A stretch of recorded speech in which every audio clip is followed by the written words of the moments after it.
Good afternoon. Welcome to another episode of Awaaz in Focus, an initiative of Azad Awaaz. This monthly patrika aims to focus on the marginalized sections whose voices are often muted in the cacophony of flashy mainstream media discourse. When referring to the marginalization, this platform does not aim to restrict itself to the traditional focus on social aggregates like caste and race alone, but aspires to include a discussion on class, gender, sexual orientation, etc. In this issue of Azad Awaz, we would like to focus on understanding and documenting the current Manipur conflict with a focus on how ethnicity and cultural identities are tied together and how media fosters towards that resistance. Today we have with us Dr. Anshuman Behera, who is an associate professor at NIAS. He holds a master's in philosophy from University of Pune and has earned a doctorate in philosophy from the University of Hyderabad. His research work revolved around insurgency movements in South Asia. And thank you so much for joining us, sir. Thank you very much for having me here. Sure. Yes. So, with reference to the first question, given the context of the current Manipur conflict, could you explain the historical cultural identities of the Meitei and the Kuki tribes and their relevance in the context of the current conflict? Yeah.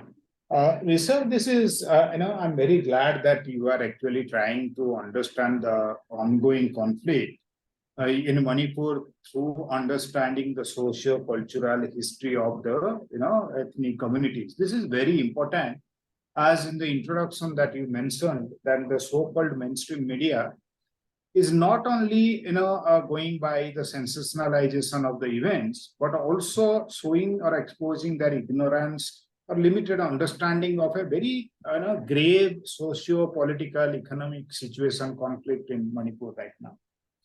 To that extent, understanding the socio-cultural and the political identities of the ethnic communities becomes very, very important, right?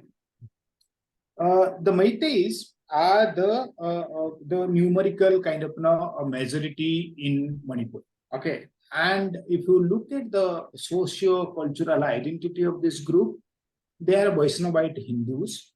Yeah, so they became Hindus, or they converted themselves from their earlier kind of belief system called Sanamahi, or before that they had the kind of lineage from the Nagas.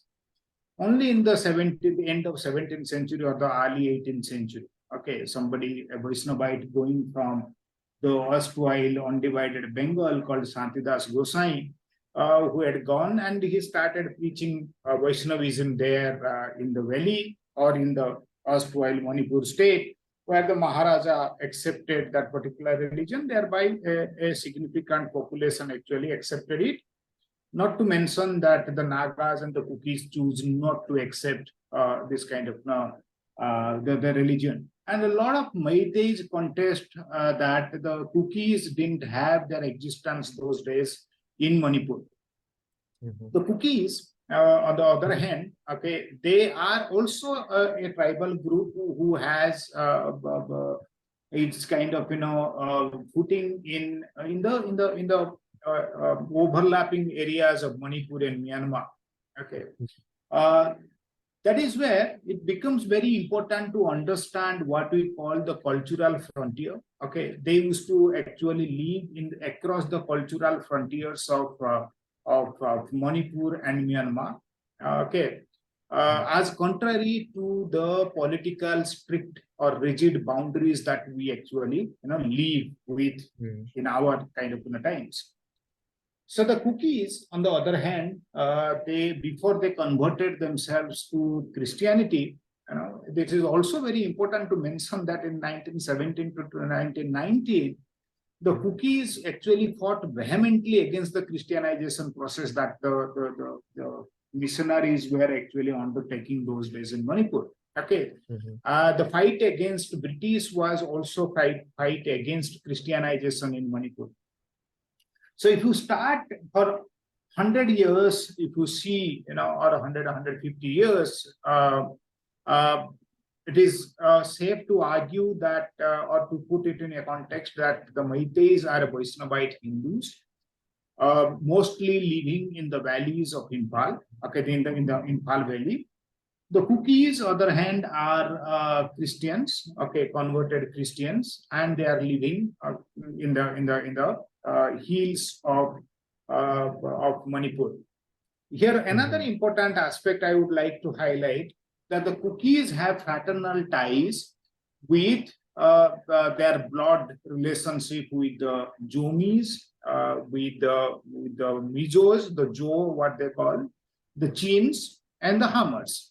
Yeah, they are different names, but they would actually claim fraternal ties with each other. That is why the point that I made, that the socio-cultural identities of the Kukis have its kind of affinity across the border. They are the Mizos are the majority in Mizoram. Okay, that is where they establish a strong connection. The Chins in the Chin state of Myanmar. Mhm. Similarly, some parts of Assam, Tripura, okay, where you have Jomis, the Hammers, and all these people are there. The Kukis Yeah. also affiliate themselves with them. These are to put it in a broad framework, this is the socio-cultural identities of the Kukis and the Meiteis. Right.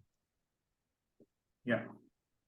Thank you so much for your answer, sir. Like, I believe you gave a very concise context of their cultural identities. Thank you so much for that answer. Yeah. On to the next question. In your article titled The Complexity of Manipur Conflict, Ethnic Diversity, Economic Downturn, and the China Factor, you have mentioned the economic factors contributing to the growing discontent in the region. So, how has the economic conditions played into the current ethnic conflict within the region? So in this in the discipline of conflict studies, Hmm. the emotions, the values, the ideologies, they do play an important role for perceiving conflict and pursuing them. Yeah, but at the same time, always you remember the material resources in terms of economic goods, in terms of having ownership over land, in terms of having a control over the territory, unequal distribution of resources, horizontal inequality of what we say in the present context. These are very important issues that looks very kind of triggering issues for the outbreak of a conflict, a violent conflict. But my understanding is the economic discrimination, the economic inequality, based on the socio-cultural status of the ethnic groups, have been a very important major kind of a factor for the outbreak of conflict, or the violent conflicts in Manipur. Let's understand the thing, that there is a perceived and real kind of economic discrimination among the ethnic groups in Manipur. Yeah. When we are talking about the Meiteis and the Kukis in Manipur, let's not forget the role of the Nagas. Okay, the Nagas constitute the third kind of majority in Manipur. Okay, you have around 60% of the Meiteis living in the valley, that is 10% of the total land cover of Manipur. Then you have around 25-26% of the Kukis living in the hills, just surrounding the Imphal Valley. Then on the outer surrounding, you have around 19% of the Nagas actually, living. These are the Naga majority areas of Manipur. But ironically, you see the distribution or the ownership over the land resources. Okay, if you take land as an economic entity, the land resources are 90% of the land is controlled by the Nagas and the Kukis. Okay. Whereas 60%, close to 60% of the population, that are the Meiteis, they have control over only 10% of the total kind of land cover. That is the beginning of the conflict, or the perception of the conflict, perceiving each other as conflict actors. But then the discrimination doesn't actually end there. The Meiteis, by their sheer size and numeric number, percentage of the population, they control the political status and the political power of the state, irrespective of the political party they belong to. Earlier, the present chief minister was also a Congress, big time Congress leader in the Ivory government. He was the deputy chief minister. Up to that rank, I stand corrected. That is where you see, since they control the political status and the political power of Manipur, the development, the state-led development programs and the development in terms of the infrastructure, in terms of institutions and all that, these are always very central. You will not. I just just before the outbreak of this violence in May 3rd, I was still April 28th, 29th, I was in Manipur. I was traveling across the Manipur. What I noticed is that you literally do not have any big infrastructure projects or infrastructure availability, whether it is a school or a college, a hospital, a government office in a big scale in the tribal areas. Tribal means the Kukis and the Naga areas. So you have a paradox of kind of grievances over asymmetric development or economic distribution of resources. When the Meiteis claim that since they are not the tribals, that is why they cannot buy, own, or settle in the hills, because the hills are meant only for the ST, the scheduled tribe kind of people.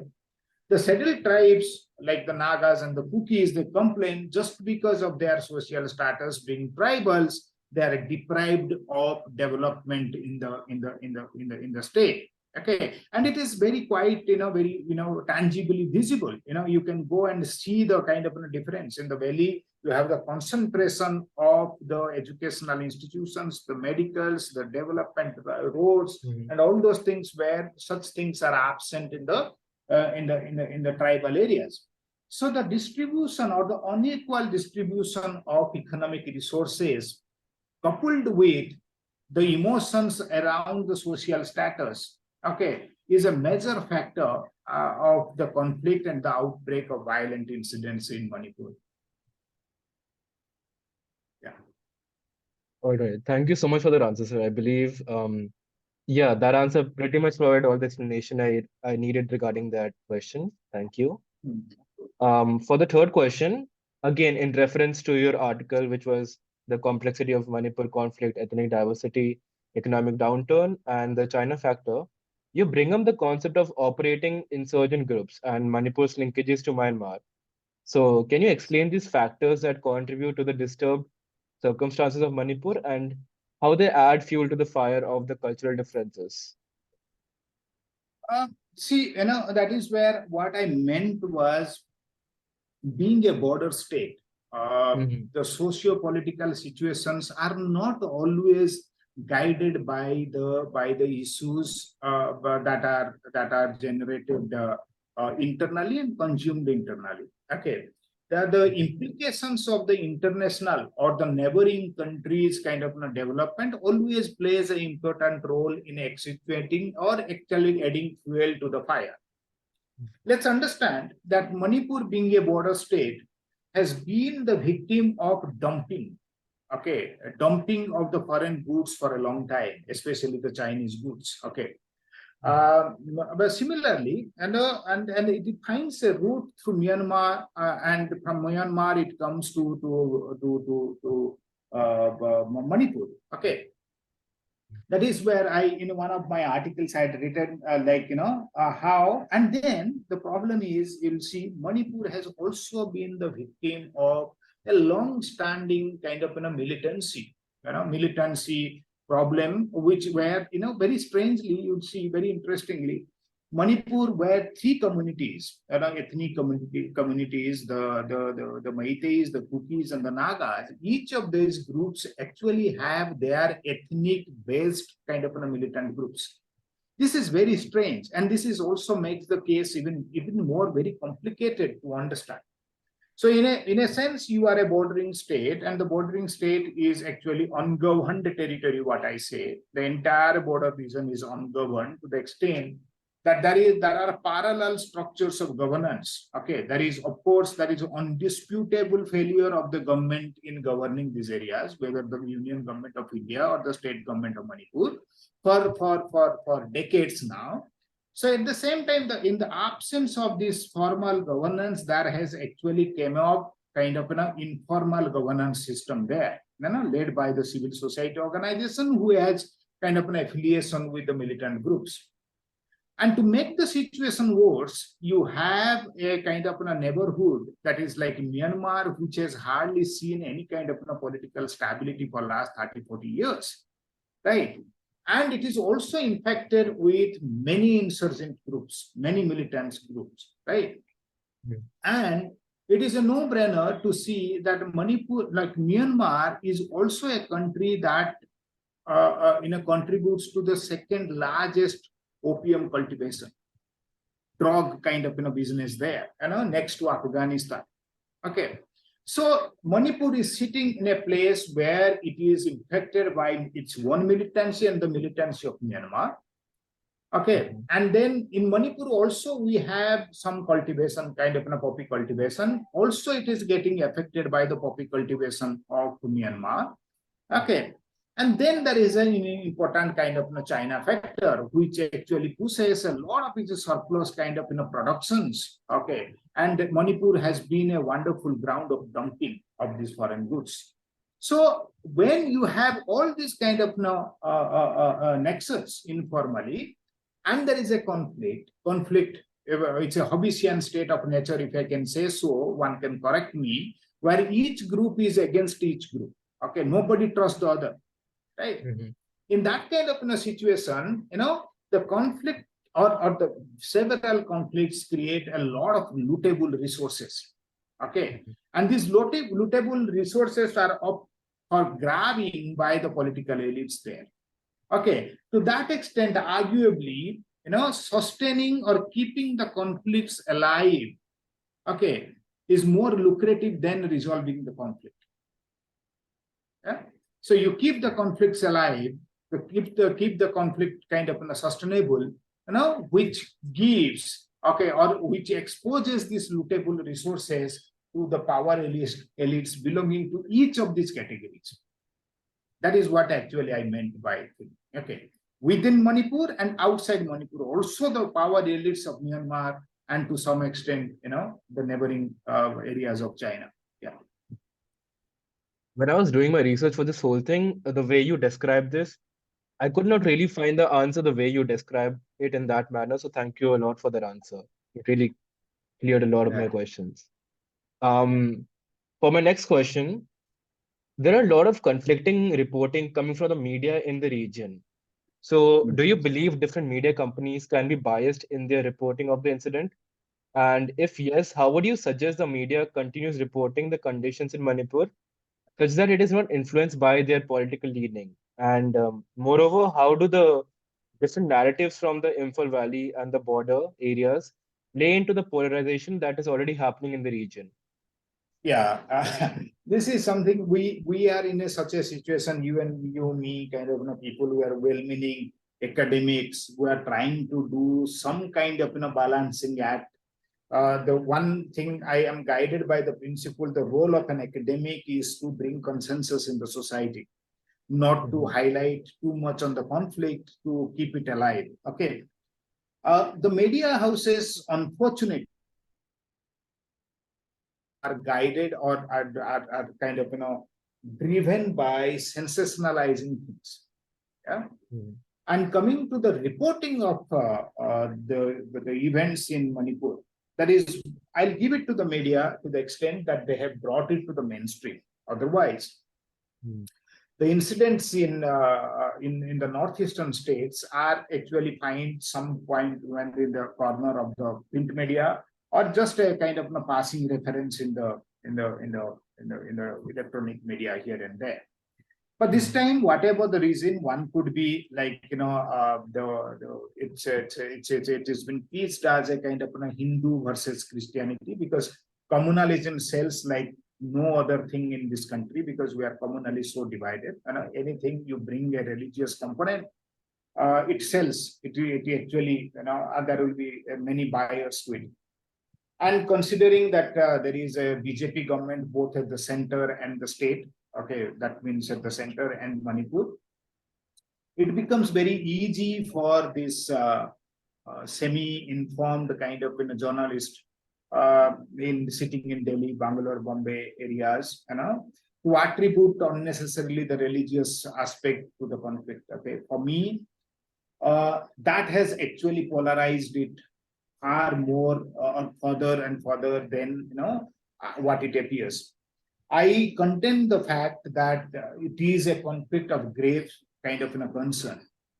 It is not because the Kukis and the Meiteis. It is between fighting between two human concentrations where there is a need to come to a kind of a consensus. But unfortunately, what we are seeing the media coverage is guided by sensationalization and the readership, the viewership kind of nothing. How many people are seeing this, how many bottoms people, how many like bottoms, and how many distinct share buttons kind of nothing. We're quantifying information, we're quantifying the value neutrality, those kind of things. We are seeing those aspects. But I can tell you very, very with all authority and responsibility that it is not a religious kind of conflict. It is an ethnic conflict that is fought over the control, contesting or competing kind of claims over the resources, primarily on land. Mm-hmm. And also, if you read my thing in Nuare, this is all about the contested kind of indigeneity, who belongs to Manipur. The Meiteis claim that they are the sole custodian of the Manipur territorial integrity, whereas the Kukis claim for a separate land, what is called the Kuki land, separate Kuki land. Okay. And any demand for a further bifurcation of Manipur is seen as a kind of secession, a kind of being not loyal to the territorial integrity of Manipur by the Meiteis. Right? Mm-hmm. The conflict is all about this. If it was at all a religious kind of thing, the Nagas and the Kukis would not have fought a bloody battle between 1998 and 2000. Okay. And now we have 180 kind of official figure is 180 or 170 being killed.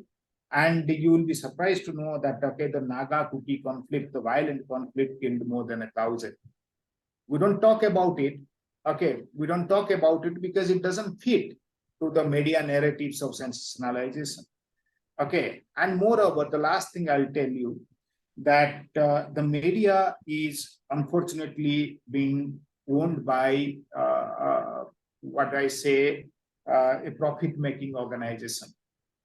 These are business houses. The profit-making organizations unfortunately cannot be objective in their analysis, in their coverage.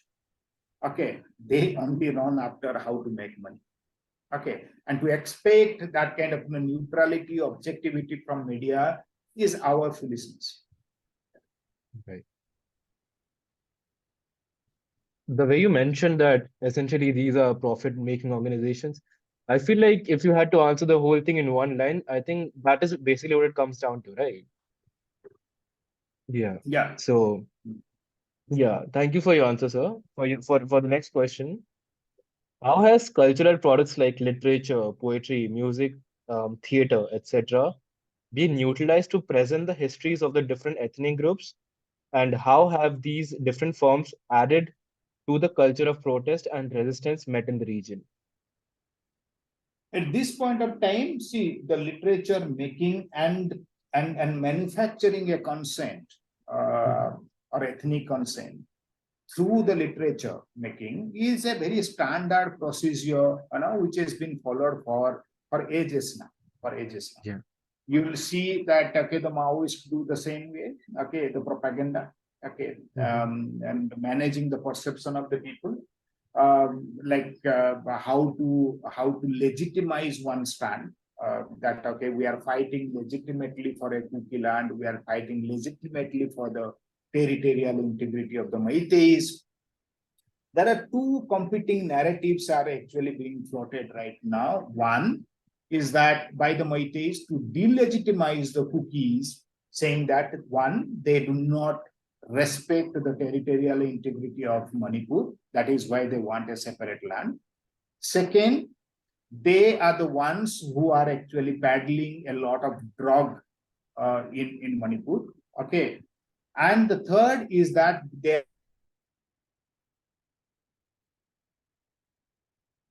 in a lot of poppy cultivation. Okay, and that is a threat to the state of Manipur. Okay.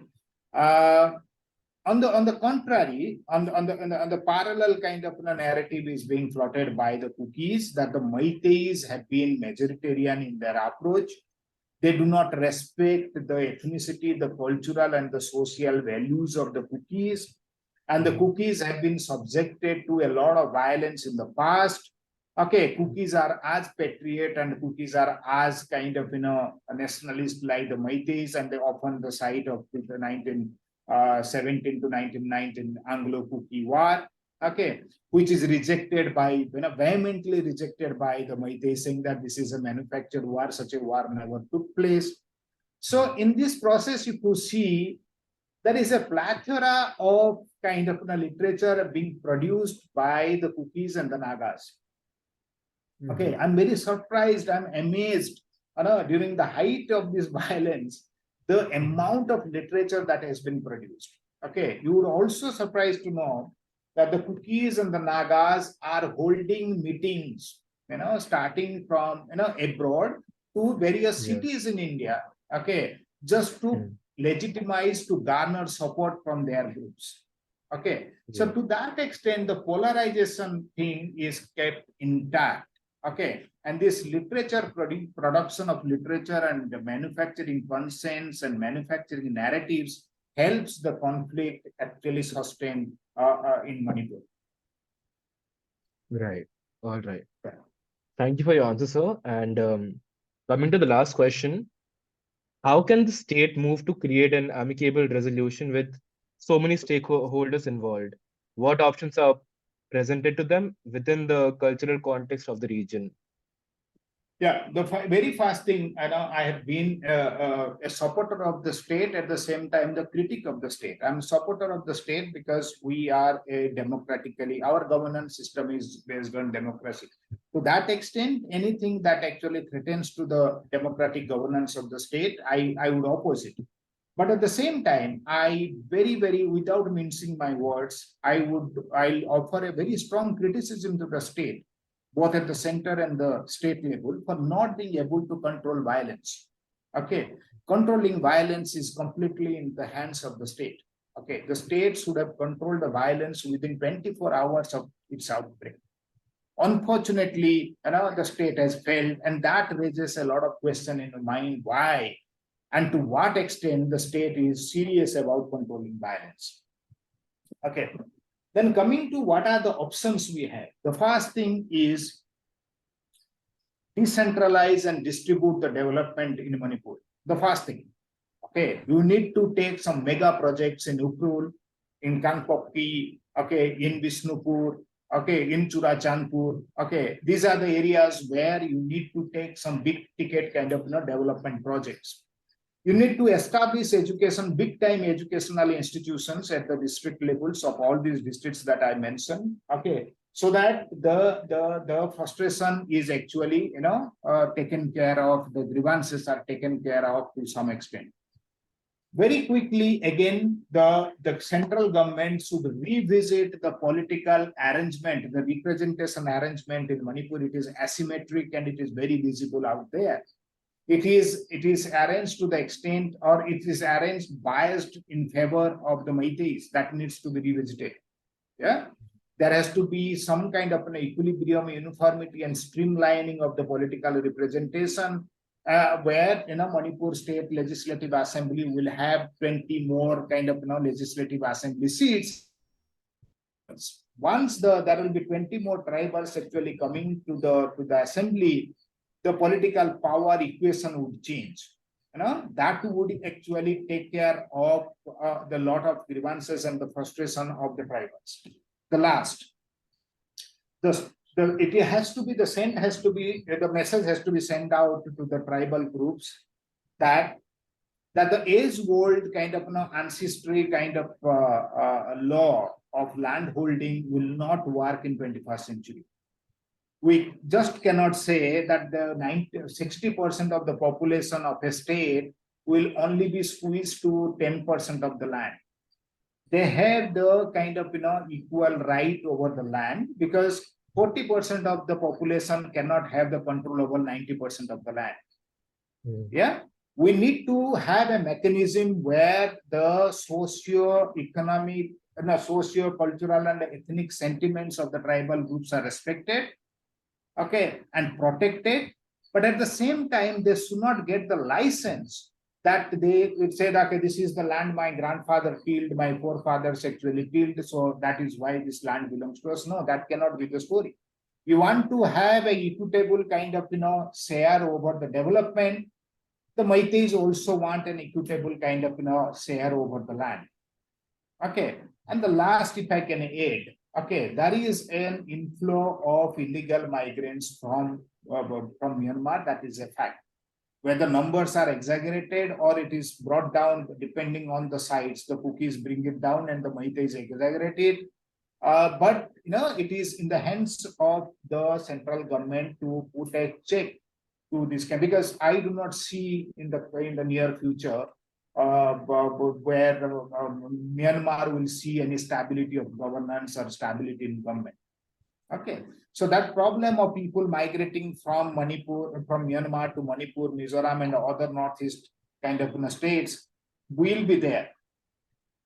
Okay, so that is why that also needs to be taken care of. Okay, with all these kind of things, and these are the options that I'm giving. That is one more actually article I've written that is coming up, where I have detailed and why these measures needs to be taken on an urgent basis. When we take these measures, you will find that the conflict will be is not completely wiped out. Thank you. All right. Thank you so much for your answer, sir. I believe that is it for this interview. And thank you so much for your time. This was like super helpful for us. It really was. Yeah, please share the thing before you publish it. Yeah. For sure. For sure. Before we publish it. Yeah. I want to All have right, a then. last look, the final look at what I've said, and if there are So some once I changes. transcribe it, I'll just email the document to you so that you can look over it. Please do. Please do. All right, for sure. Thank you so much for your time, sir. Thank you. Have a All nice the day. best. You do Thank well. you, sir. Yeah. Thank you.